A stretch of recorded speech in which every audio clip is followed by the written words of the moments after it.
Hey everybody out there in rock and roll land, this is Joe Milliken, author of the Benjamin Orr biography, Let's Go, Benjamin Orr, The Cars. Let's go!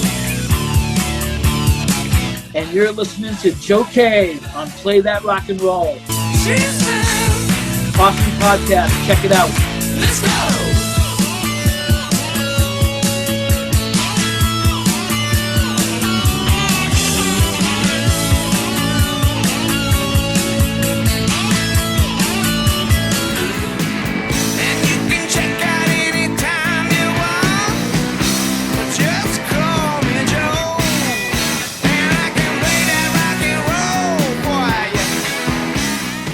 Not a test.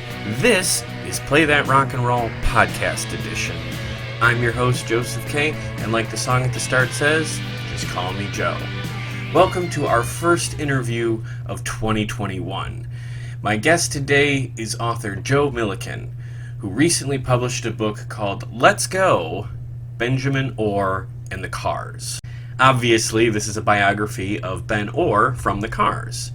Ben Orr was the bassist and co-lead singer for The Cars, and he sang some of The Cars' biggest hits and best songs, including Just What I Needed, Moving in Stereo, Bye Bye Love, Let's Go, and The Cars' biggest chart hit, Drive. Who's gonna drive you home tonight? Ben died tragically young at the age of 53 in 2000. And that, combined with the fact that he was always overshadowed by frontman Ric Ocasek in his time with The Cars, Ben is sadly overlooked in classic rock history. Which is a travesty, because he was extraordinarily talented and he deserves a lot more appreciation. This book serves to remedy that. In the interview you're about to hear, we discuss Joe's process for writing this book. We discuss Ben Orr's musical origins in the city that rocks, Cleveland, Ohio. We talk about his long-standing partnership with Ric Ocasek, which actually predates The Cars, going back some 10 years. And of course, we talk about their time in The Cars, and we even touch on why The Cars ultimately broke up. I wanted to have Joe on the show because this is exactly the sort of project that classic rock fans should support. Look at it this way. There is absolutely no shortage of books or movies or coverage in general for guys like the Beatles and Dylan and Springsteen, the Rolling Stones, all well deserved. But the fact is, people like Ben will be lost to time if we as fans don't keep their music and memories alive. And Joe did exactly that by putting out this book. So if you're a classic rock fan or a Cars fan, I think this is a must-read, and you should get a copy for your collection. If you want to learn more about the book, you can go to benorrbook.com, and there's also a Facebook page for Let's Go, Benjamin Orr and The Cars. And if you reach out to Joe on Facebook, he can get you a signed, personalized copy. So without further ado, here's my interview with Joe Milliken, author of Let's Go, Benjamin Orr and The Cars.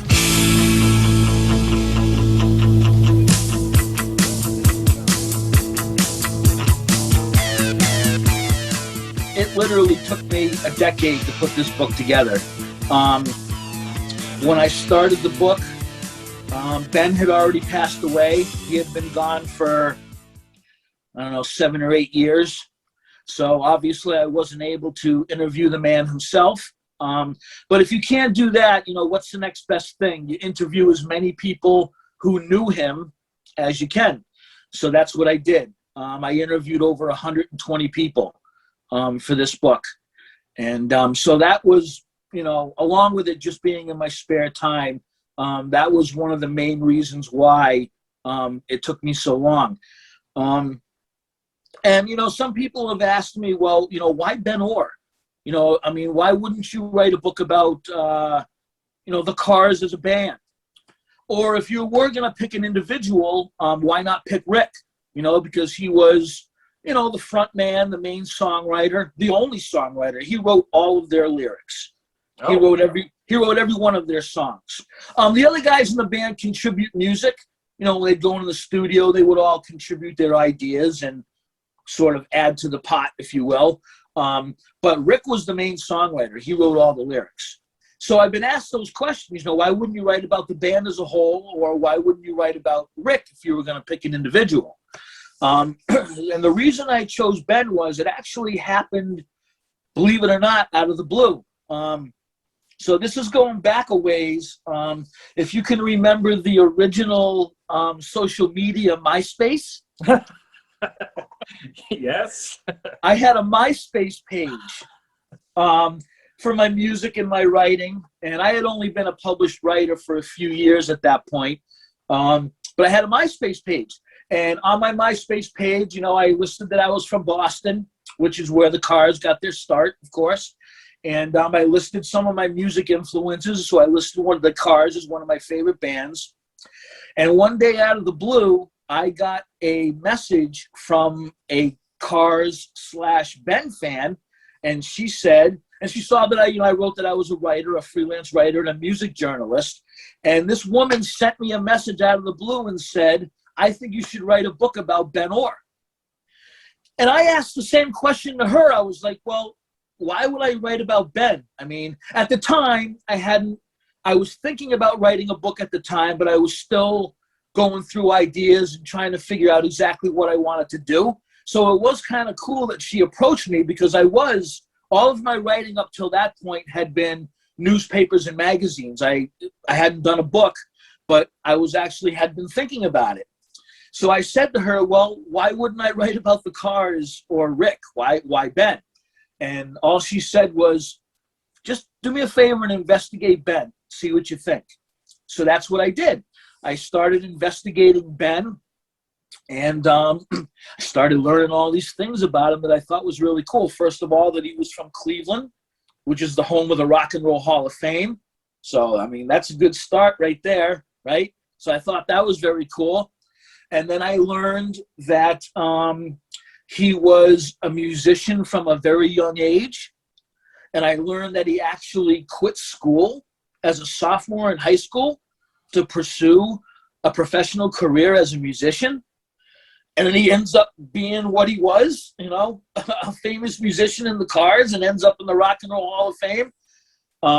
And so I started learning all these things about him. And actually, it was his early days in Cleveland is what really hooked me to write this book. It wasn't even that he was a famous person in the Cars.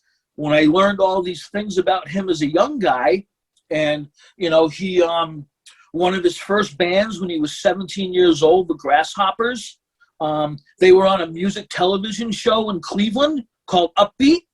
And for those who don't know what Upbeat is, it was sort of the American Bandstand of Cleveland.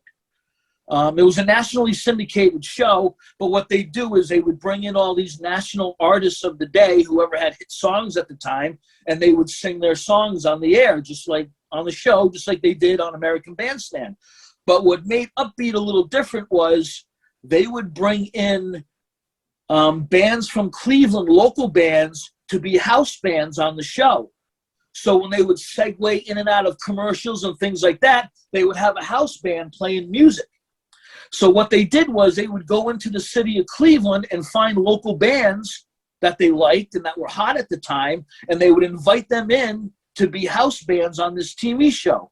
So here's Ben, 17 years old, decides he wants to be a professional musician, and his band is a house band on this nationally syndicated TV show. And this is like a dozen years before the Cars were even around. So that's really what hooked me. So I went to some of my friends who were Cars fans, and I'm like, do you know anything about Ben Orr? And other than, yeah, he's the bass player of the Cars, some of them didn't even know that he sang. A lot of people thought that it was just Rick who sang all the songs. They knew nothing about him. Nobody I asked knew it, and I'm like, that was it. I'm like, I got to tell this guy's story. And then, on top of it all, he becomes famous with the Cars, and he comes full circle, and he gets inducted into the Rock and Roll Hall of Fame in his hometown. I mean, you can't get much better than that. So that's how I decided to write about Ben. It just sort of, a fan approached me out of happenstance, and I looked into his past, and it was really his days, the things he did early on in his life is what really made me say, I got to tell this guy's story. And that's kind of how it happened. It is a great story, and what you were saying absolutely applied to me. I've always loved the Cars. I've always had the greatest hits. I did not realize they had a second lead singer, and I also didn't realize that that second lead singer sang like all my favorite Cars songs. And yeah, he sings a lot of their hits. For sure. I would never have guessed that the genesis for this would have started on MySpace. That's such an interesting aspect to it. Now, I'm really glad you mentioned Cleveland and the Cleveland rock scene, because I think the best information, some of the best information at least, for me, reading this book was sort of a real good insight into the Cleveland rock scene of the late 60s and early 70s, because besides Ben, I think of guys like Michael Stanley and Rick Derringer and James Gang. You know, Joe Walsh spent a lot of time out there. Of course. What tell us a little bit about Cleveland, the city that rocks. What was this music scene that Ben was a part of, and how did that become the foundation for Ben's career? There's also Chrissie Hynde from the Pretenders. Oh, absolutely. Devo. Mm-hmm. I mean, you could go on and on and on, and not necessarily just in Cleveland. Like a city close to Cleveland is Akron, and I think that's where Chrissie Hynde is from. That's where Devo is from. But I mean, it's like right next to Cleveland, so it's basically the same area. Yeah, you know, when it was suggested that the Rock and Roll Hall of Fame be in Cleveland, I think the general consensus was Cleveland? Why Cleveland? But they're really, other than maybe Detroit, it really is the home of the Rock and Roll Hall of Fame. There are so many bands and so many rockers from Cleveland in that Ohio area. It's really incredible. And when Ben was first starting out, his first early bands, the drinking age was still 18. So there were so many clubs and lounges and bars that you could play at. And I've interviewed a few people that were in those early bands with Ben. And at one point I mentioned the Grasshoppers. That was the band that he was in that made it onto the Upbeat show. They were playing 5 nights a week.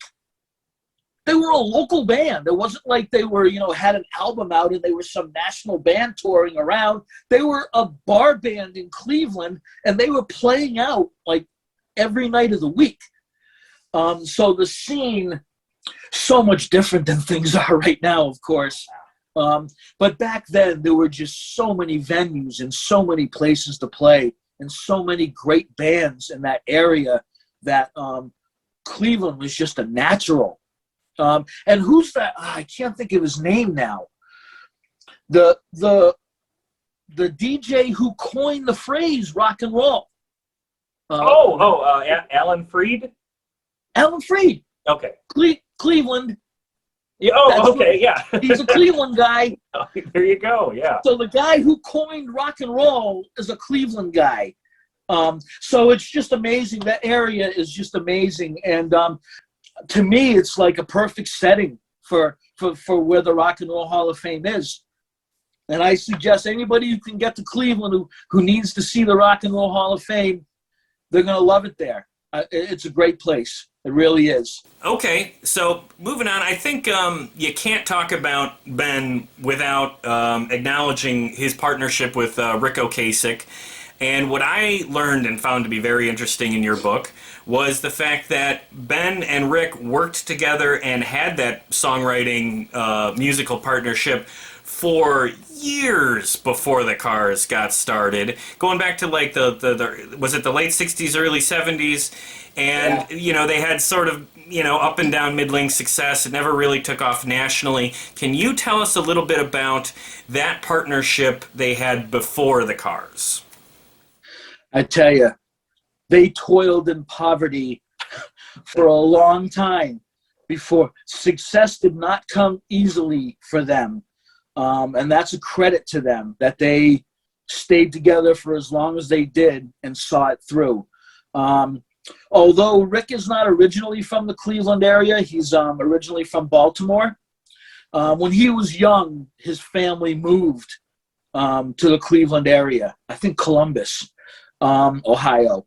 And so Rick was playing in local bands, and so was Ben in the same area. So they were in kind of competing bands, and they knew who each other was, but they hadn't really connected yet. And eventually, when they did connect, the story goes that they were at a party, and they ended up in the basement of this house, and there were some instruments sitting there. And Ben picked up an acoustic guitar and sang a Beatles song to Rick. And Rick is quoted as saying that it was the most beautiful voice he had ever heard in his life. And right then and there, they decided to drop whatever else they were doing as far as music and bands go and form a partnership right then. And that's what they did. And I tell you, they toiled away for about a decade before they finally landed in Boston and got their record deal. It did not come easy for them. Rick was a unique guy. You know, usually a band gets together, a bunch of guys get together and say, we want to be in a band together, and then they write some songs and go from there. Well, Rick kind of took the opposite approach from that. He considered himself a songwriter first and foremost. So he would write a bunch of songs, and then he would try to go out and find people to play his songs. Oh. So he kind of did it in a different way than your conventional band would. So he would write these songs, bring in guys, okay, this isn't working, and he'd write a whole bunch of other songs and bring in some other new guys, and he just kept doing that over and over again. But once he met Ben, Ben was the one constant once they got together. So even though he was still kind of chucking guys out of the band and bringing in new people, Ben was always there. He always kept Ben because Ben had the rock star looks and Ben had that voice. So he knew if someday I'm going to make it, and if I do, he's going to be a big part of it. So these guys were all over the place. They had 3 or 4 different incarnations of their band. He wrote a whole bunch of different batches of songs. They went from East Lansing, Michigan, back to Ohio. Then they said, let's go to New York City and try to get our record deal there. They went to New York City, toiled away there for a while, upstate New York, back to Ohio. So these guys logged a lot of miles for a lot of years, starving to try to make it as musicians. It did not come easy for them. And then at one point when they were back in the Ohio area, Rick decided he wanted to go to Boston. He heard it was a real hotbed of music. Can get a lot of gigs in that city because it's a college town. Oh, yeah. So there's a lot of colleges and a lot of clubs and cafes and young people, and the drinking age was still 18. So you could get gigs all over the place. So he decided he wanted to go to Boston. This is like around 71, 72, early 70s. But Ben was a little discouraged at that point because they had already gone back and forth and all over the place. And he had also just lost his dad. His dad passed away when he was pretty young. So he wanted to stay in Cleveland with his mom to make sure that she got settled in and she was going to be okay. So Rick actually went to Boston first. But then he kept calling Ben. Ben, you got to come. You got to come to Boston. So after about 6 months or so, Ben finally went to Boston too. And that's where they formed a band called Captain Swing, which a really cool band. They didn't get a record deal as Captain Swing, but there's some demo songs that are out there that you can find on YouTube and the internet to hear them. And I describe them as they were sort of a Steely Dan sounding kind of band. They had you could hear the Cars there kind of bubbling up to the surface, but they had kind of a jazzy sound to them too. It wasn't as simplified sounding as the Cars. It was a little jazzier sounding. So Captain Swing started to develop a little bit of a following in Boston. And back in those days, unlike radio is now, a DJ could play some of their own stuff. They could hear a band in town that might have had an album or a demo out, and play their stuff on the radio. Now they have to follow a format and you can't do whatever you want. Yeah. Well, back in the 70s, DJs had a little more freedom. Yeah. So there's a famous DJ in Boston. Her name is Maxine Sartori. She was also famous for helping Aerosmith get their first record deal in Boston. She also helped Billy Squier get his first record deal. So she was really big in Boston, and she was in a club one night, and she heard Captain Swing, loved Ben's voice, loved the uniqueness of Rick's lyrics. And she approached them after the show. They had a demo tape made already. They gave her the demo tape, and she started playing Captain Swing on WBCN. And BCN is one of the most famous FM rock stations, although rest in peace, it's no longer around now. Oh. BCN was one of the big rock stations in all the country, very influential station. She started playing their music, and that sort of really ignited them. And as they changed their name to The Cars, when they brought in their drummer, David Robinson, that helped get them a record deal. So it's pretty amazing that they were getting played on the radio before they even got their record deal. Yeah. And it sort of helped them get their deal. It's not like that anymore, unfortunately. Yeah, I've read a couple of rock bios that seem to put and it's very foreign to me because I didn't grow up in that era, but where a big focus is this DJ specifically believed in the band and played the records, and that literally is what got them in the door. I read an AC/DC book, and there's some guy in Jacksonville that just played him on repeat, and that had a big influence. Very interesting difference between what the music industry was and unfortunately is no longer. So that's what happened with Rush. That's what happened with Rush too. Oh, okay. They had a tough time getting into the American market. Oh. And as a matter of fact, in Cleveland, an FM DJ in Cleveland heard their song "Working Man" on their first album and said, "Working Man, that's a perfect song for Cleveland. Working Man's Town." Started playing it on the air, and that sort of helped Rush start getting their name in the States and helped break them out in America. So you're right, DJs really helped bands out a lot back in the day. So different than it is now, but... Oh, that's very cool. I didn't know that.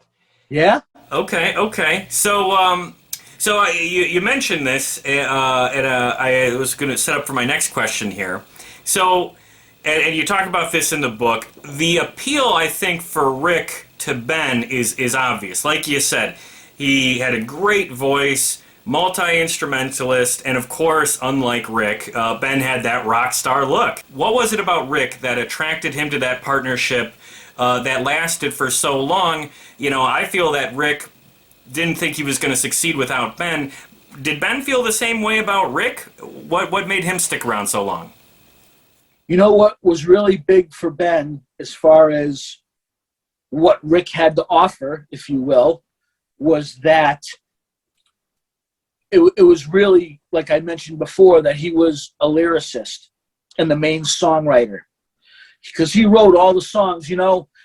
Ben doesn't sing Drive if Rick doesn't write it. Yeah. And Ben doesn't sing Let's Go or Candy-O or, Just What I Needed, or he doesn't sing any of those songs if Rick doesn't write them. And, a few of the people I interviewed said this. It's not that Ben couldn't write lyrics, because he did write some songs early on in his life. But he was better at creating melodies, the more musical part of it, and he didn't always feel comfortable with lyrics. And as a matter of fact, when he recorded his solo album, The Lace, his partner at the time, Diane Page, she wrote most of the lyrics for that album. So Ben would write the melodies and kind of get the songs rolling, and she contributed lyrics. And he wrote some lyrics too, but that sort of helped him create that solo album. So Ben admittedly was not going to say he couldn't write lyrics, but he wasn't as comfortable with the words part of it. He was more into melodies. So that's what Rick was, Rick was the words. Rick wrote all those songs. He was the lyricist. So, Ben had it in his mind, he didn't have a problem with not being in the forefront as far as writing. You write the songs, Rick, and I'll sing them. And that was the partnership that they had. And you know, another amazing thing, like when Rick would write his songs, he didn't write them, or when he was writing his lyrics, he didn't write them with either one of them particularly in mind to sing it. It wasn't like, oh, I'm going to write a song and Ben's going to sing this one. Or he'd be writing a song and go, yeah, I'm gonna sing this one. He would go into the studio with a batch of lyrics, and they would both take a crack at it. They would both go in and sing it. Because there's demos out there of Rick singing Drive. Oh. And Rick singing songs that Ben ended up singing on the album, and vice versa. So he would go into the studio with these lyrics, and he'd say, well, what do you think? And they would both give a crack at it, and they would look at each other, yeah, that one's you should do. Yeah. And they sort of decided together what songs, who was going to sing what songs. So that's a very unique partnership, that they could both put their egos aside, and Ben would be like, well, why can't I write songs? Yeah. He didn't think that way. He didn't think that way. When they all went into the studio, they all got to contribute ideas, musically speaking. But Rick was the main songwriter. I mean, he has all the publishing rights to all the songs. He wrote all the lyrics. But Ben, you know, it's funny. You look at Ben and you see that rock star image. Another thing I haven't really talked about in this interview yet about Ben is Ben was not an ego-driven guy. He was a very down-to-earth individual, and he did not seek out the spotlight. And you look at him and you see this guy, this rock and roll star on stage, dressed to the nines, and all the women, you know, fawning all over him. He did not seek the spotlight. I describe it as this. Ben used to flip a switch to go on stage and be a rock star and entertain millions of people. He'd come off stage, he'd flip the switch back off, and he was just a regular guy. He's like me and you. He really was. He did not seek the spotlight, you know, and once I started learning this, I would watch some of the band interviews that I would find online, and you could see it.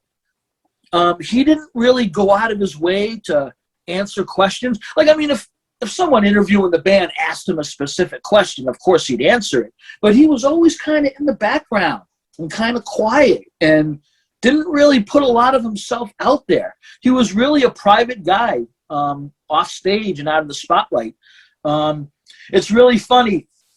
When after the band became famous and Ben owned a house in the suburbs of Boston, after the band broke up, he sold his house in Boston and he moved to Vermont, where I live, here in Vermont. You would not think this of Ben. I mean, like, you see the cover. You see the cover of the book, right? Yeah. You know, wearing the leather jacket and the awesome bass, and, you know, you think this really cool guy hanging out in the city. Ben was a woodsman. Oh. He liked to hunt and fish and hang out in the woods, and he drove pickup trucks and stuff like that. He didn't drive around in limousines, or, I mean, don't get me wrong, he had a sports car too. Oh, yeah, for when sure. he needed to go out of the town, you know, he had his Corvette. Oh, yeah. But he was really a down-to-earth kind of guy. And another thing that amazed me was when I interviewed some of the guys that he grew up with, Ben never forgot where he came from. He loved Cleveland. He was a hometown guy. When the Cars were famous and on tour, when they were getting ready to come into Cleveland and do a show, he would call up all his buddies that he grew up with and say, get ready, I'm coming in.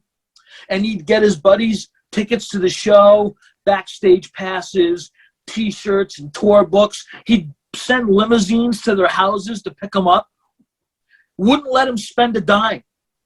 Wow. He treated all his friends. He never forgot where he came from. And I always thought that's one of the most endearing things to me that I learned about this guy in this whole book experience, was that Ben really was a down-to-earth, level-headed guy and never forgot his friends, no matter how famous he became, and never forgot what he came from. And that's something that I really try to emphasize, not only in the book, but when I do these interviews, that he really was that kind of guy. He really was. Yeah, that was definitely a huge takeaway I had reading the book. Ben comes off as, just like you said, a real humble and cordial and friendly and considerate, like a real world-class dude. And, you know, that's just such not what you would expect from what we've learned from so many of our other rock stars that we know and are aware of. Now, when I look at the Cars discography, I notice that Ben sings on not just a lot of songs, and it's fairly evenly split on the first record, but he sings on a lot of singles and hits. But as the years go on, it looks like more of the songs that would be singles or music videos had Rick out front. And you talk about in the book, especially in the last two albums, Rick was starting to take more and more control behind the scenes, being a producer. There's a point in the book where Ben had a proposition for him on the last record, and Rick said, that's not going to happen. I don't remember what it was specifically.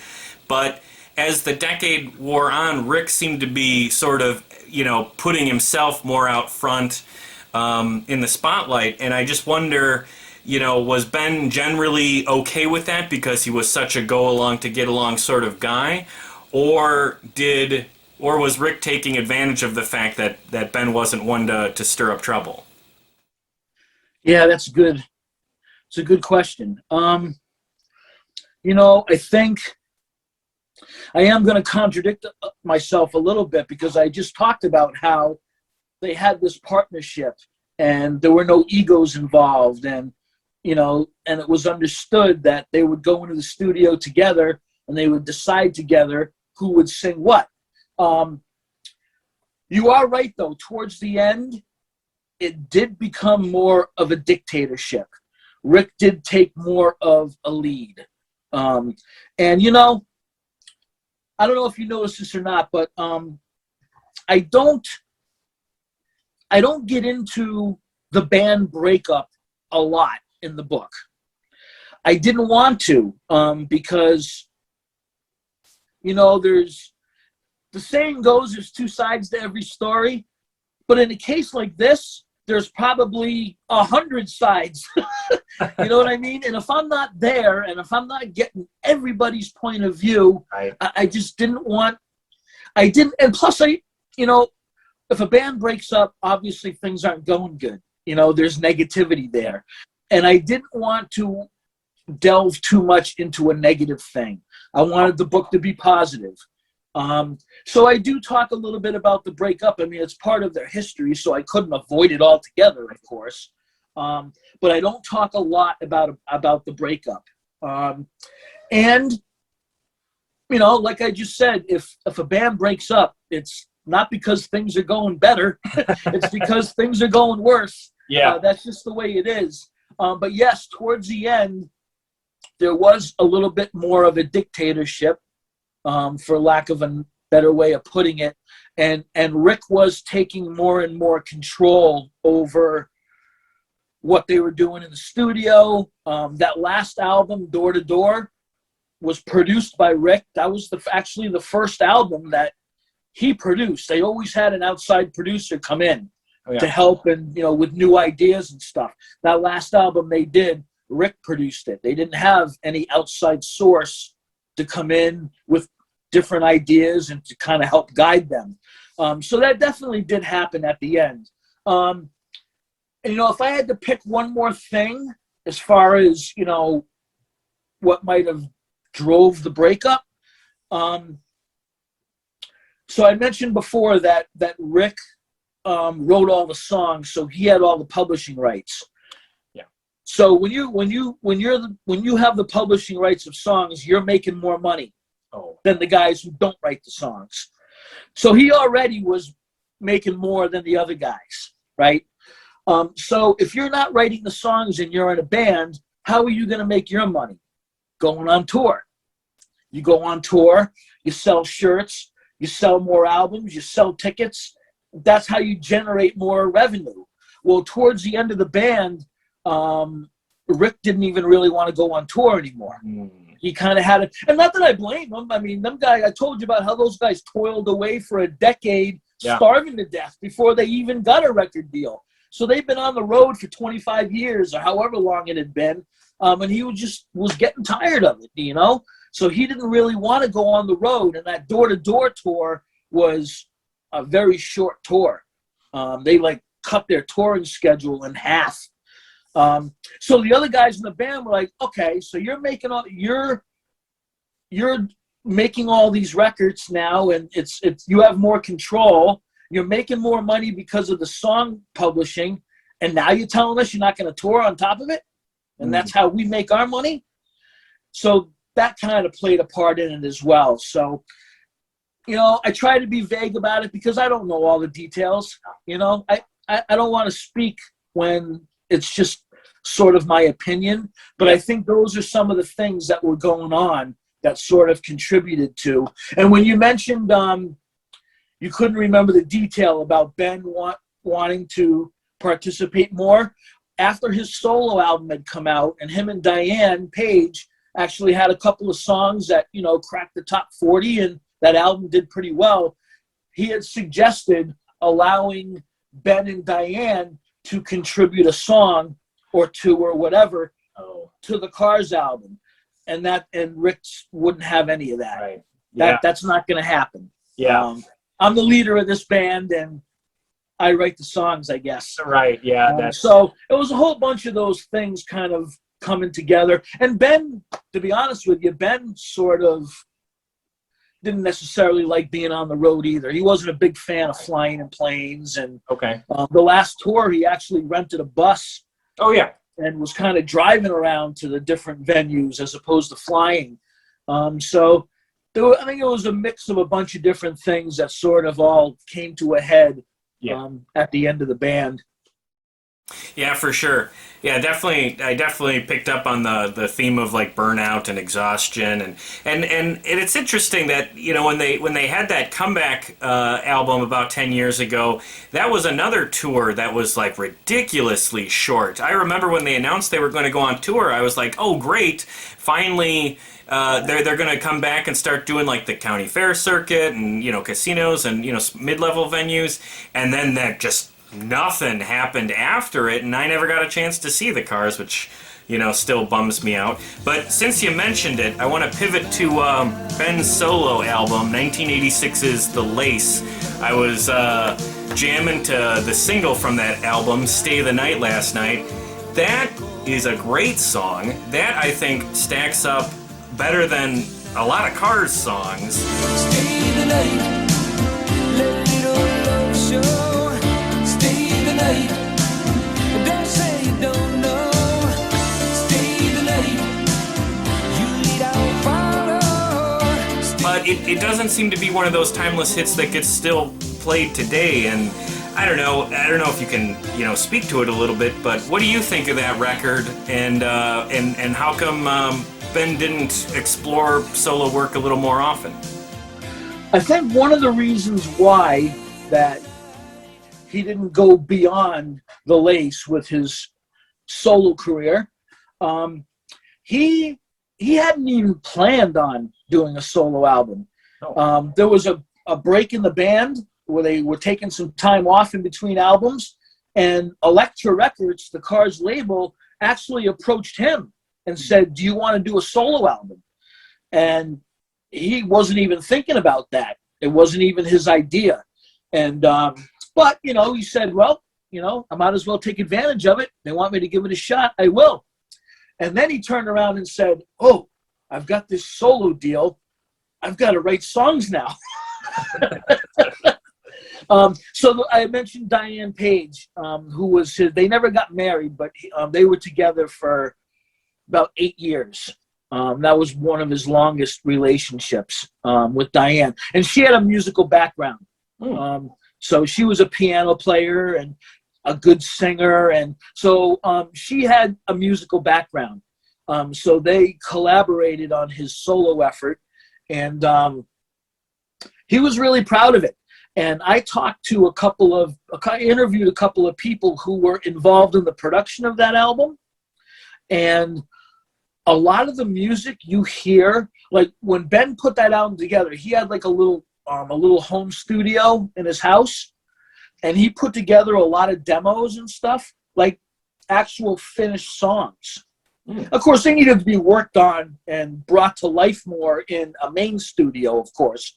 But he wrote a lot of the songs were already written, and these demo songs that he brought into the studio for the producers, some of the music that ended up on the album were actually his demos that they didn't even mess with. They sort of, they added things to it, but they really liked the feel of his demo songs. And a lot of the music you hear on that album were the stuff that he actually had done in his house by himself. And they didn't really want to mess with the vibe too much. That's They like really- Austin's first album. Exactly like that. Very cool.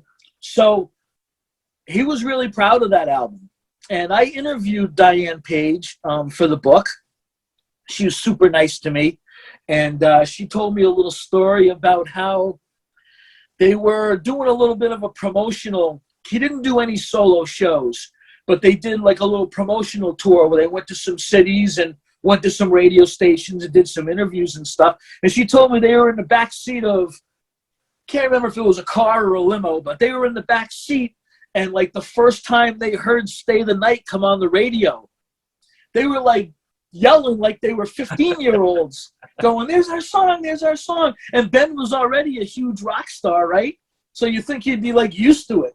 But she said that they were so thrilled that their solo song was there on the radio. And a lot of people think that they could have built on that momentum and kept going. But shortly after that, Rick was ready, had some more songs ready, and they were ready to be the Cars again. And that's really what Ben wanted to do. Like I said, that solo thing, he was approached about it. So he said, okay, I'll do it, take advantage of it, and see what happens. And it was a lot of fun for him, and he said he learned a lot from it. But when the Cars were ready to go again, the solo stuff kind of went by the boards, and he didn't pursue that anymore, and they went back to doing the Cars.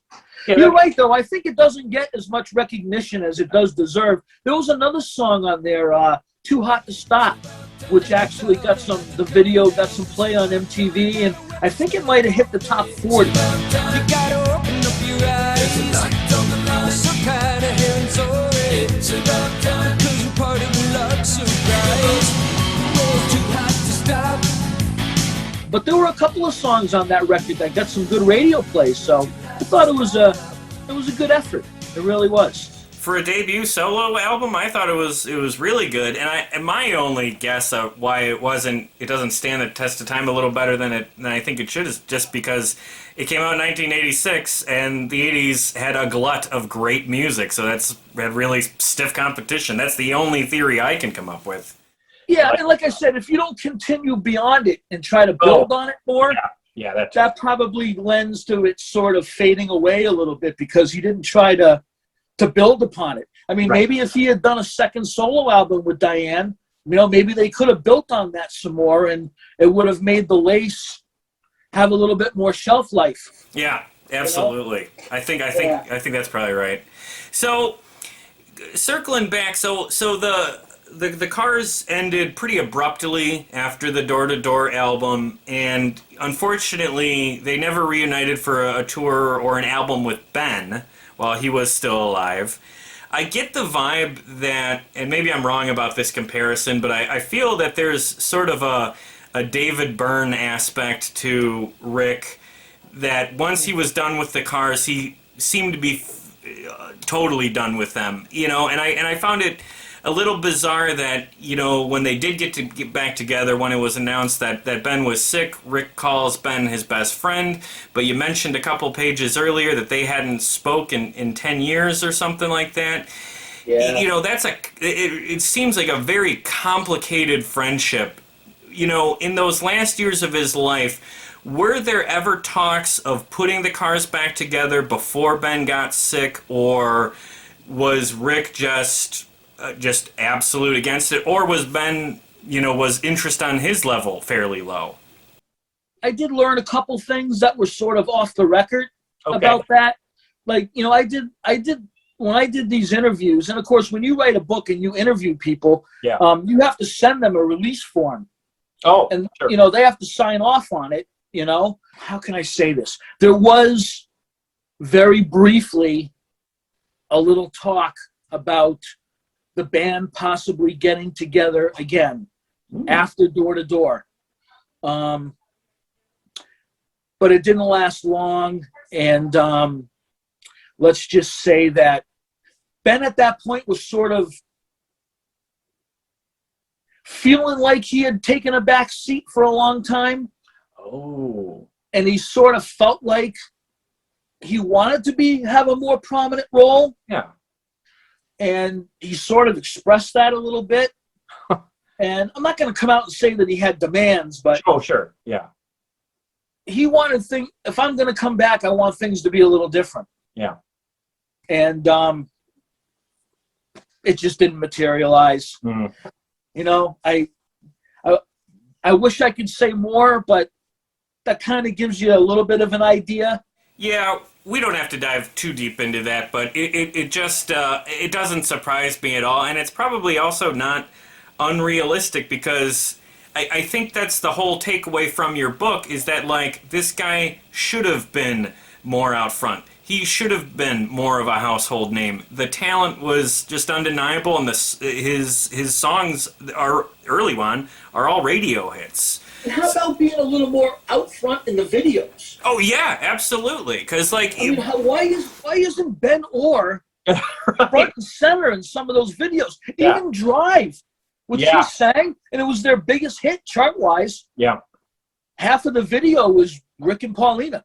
Right. Over half the video was Rick and Paulina. Yeah. You know, Ben is at the very beginning, you can see Ben just show the pool table, and he's sitting there, and you can see him singing. But then it goes to Rick and Paulina, and then you hardly see Ben again in the video.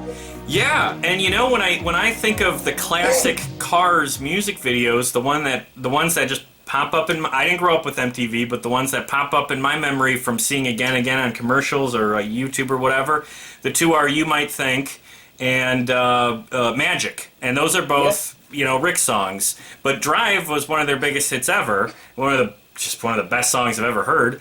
And that doesn't really have an iconic music video, probably because it feels a little disjointed. Yeah, and I think that Magic video is kind of ironic. You know, it shows Rick walking on water. Oh, yeah.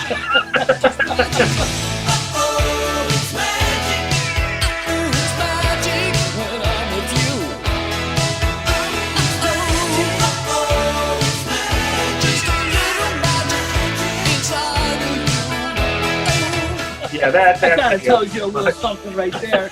Yeah.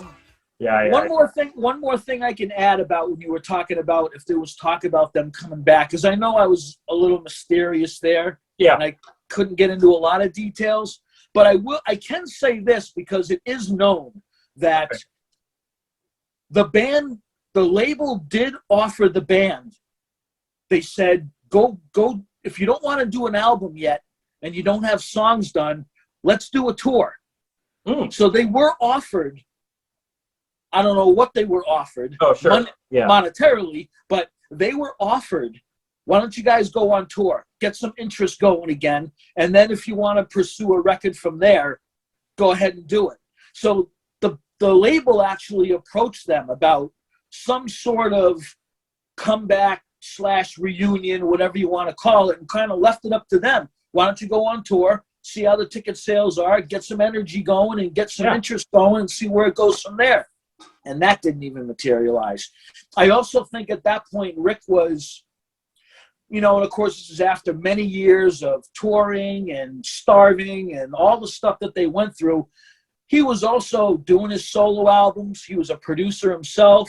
He liked producing young bands. And so he had a lot of other things too. He was a painter. And he was writing a book of poetry. Oh, yeah, that's right, yeah. He had all these other things he was doing, too. So I think that all kind of plays a part in why that comeback never really materialized. And it's a bummer, because we all wish that it did happen. It is definitely the biggest bummer about the Cars. But the relief to that I think your book offers is that you tell the story about how they finally were inducted into the Rock and Roll Hall of Fame in Cleveland, like we were talking about, and you were there that day talking about this book. Can you run us through that story of what it was like being at the Rock Hall that day when was Ben I got to be wrong on this. Was he the first Clevelander to be in the Rock Hall?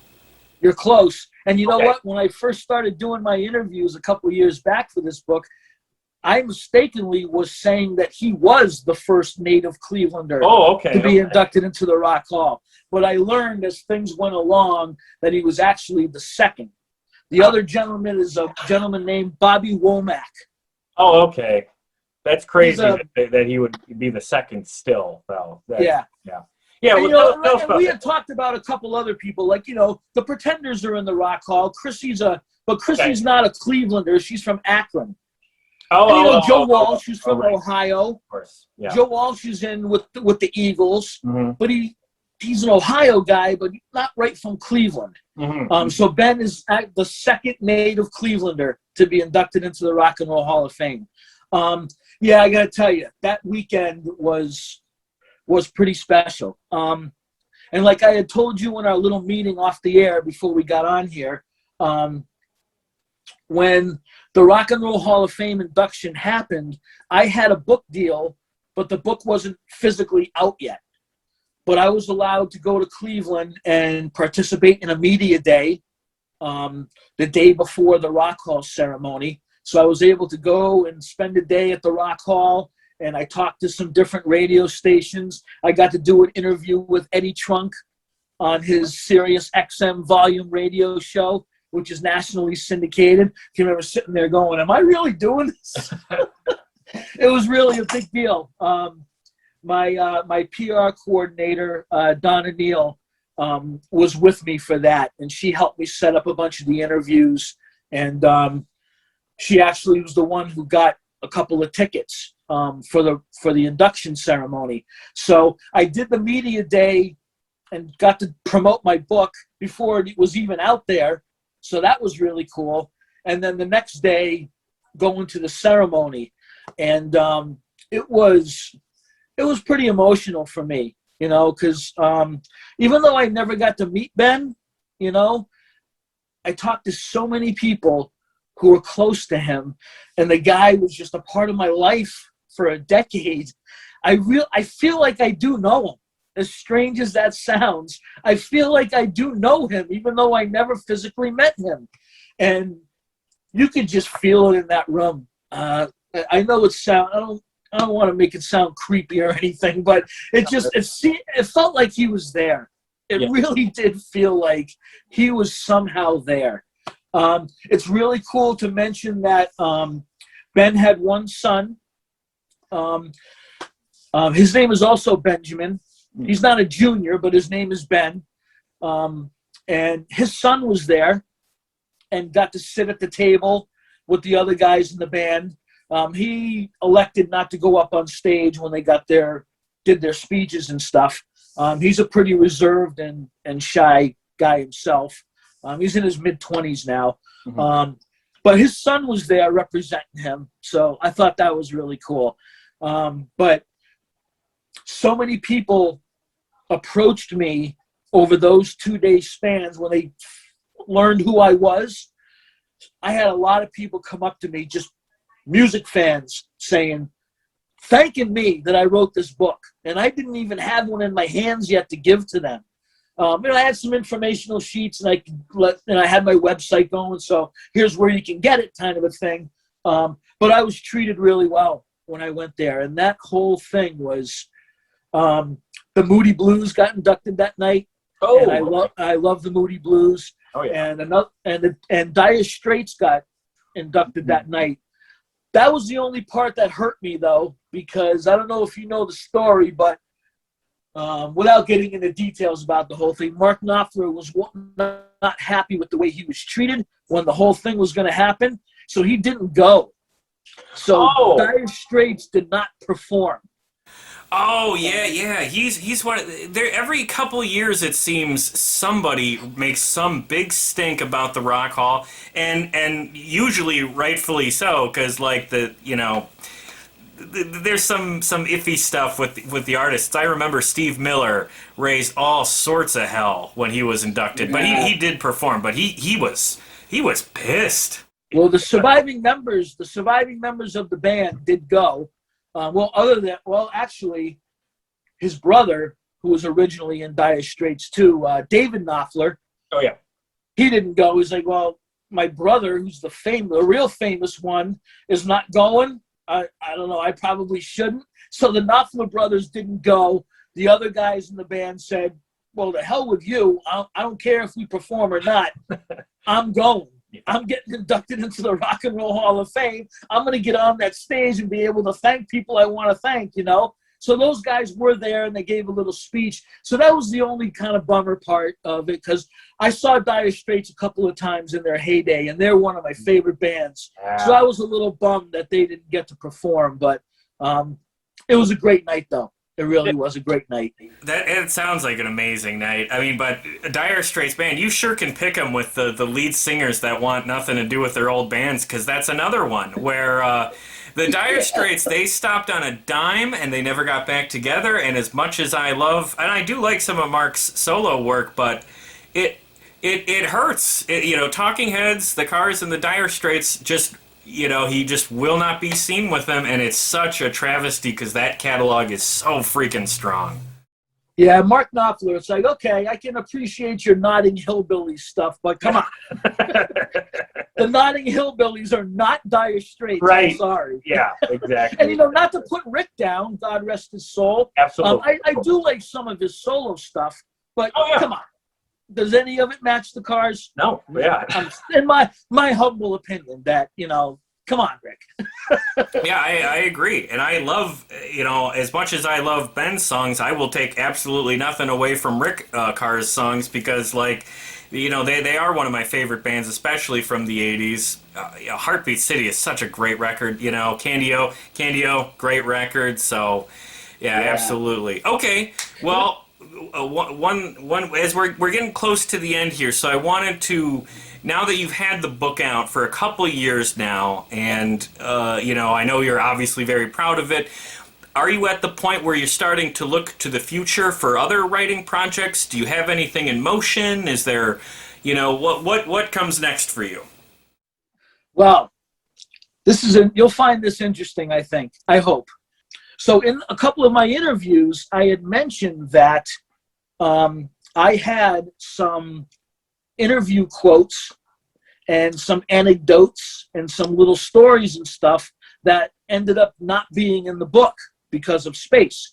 And also, along with a big selling point to the publisher with my book was that I had a lot of photos that were given to me from people I interviewed that many of them were previously never seen or published before. I mean, I had people who knew Ben personally taking photos out of their own personal photo albums and scanning them and sending them to me.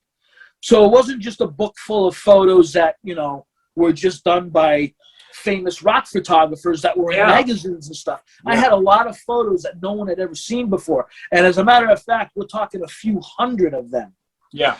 One of the toughest things about this book was when the publisher said to me, Joe, you can have 36 photos in this book. Oh. And I said, 36? I got to pick 36 out of a few hundred? That was really hard to do.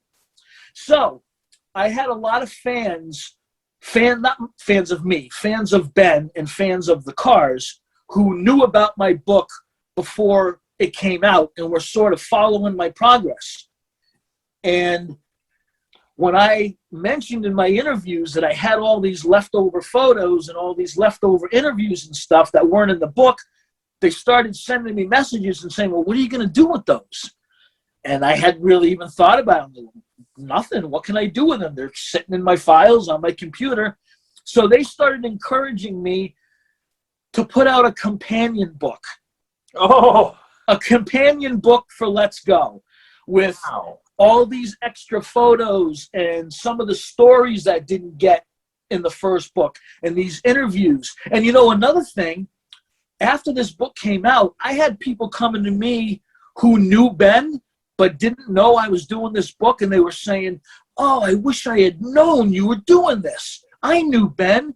I have so many stories about Ben. I could talk to you about Ben all night. We did this and that and this and that.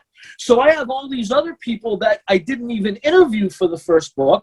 Like I told you, how many Okay. people a rock star knows. Oh, yeah. So I have other people who are saying, if you do this companion book, interview me. Yeah. So that's actually in consideration. Oh, cool. Okay.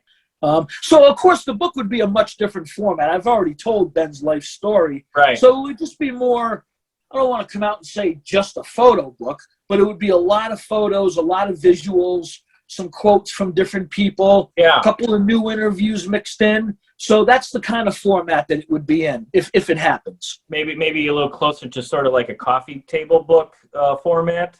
It's funny you say that because Yeah. a lot of these people, some of the fans, some female fans especially, say, just make it a whole book about Ben. Just Ben photos. Yeah. That's all I want is Ben photos. Okay.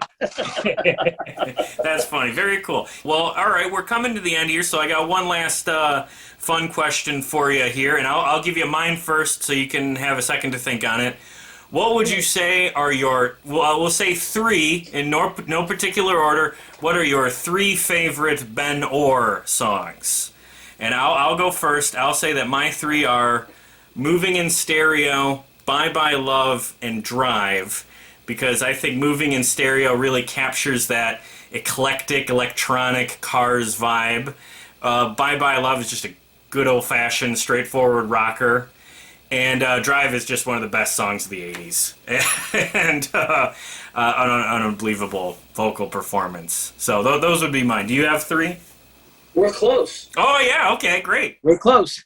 My three are Bye Bye Love, Moving in Stereo, and All Mixed Up.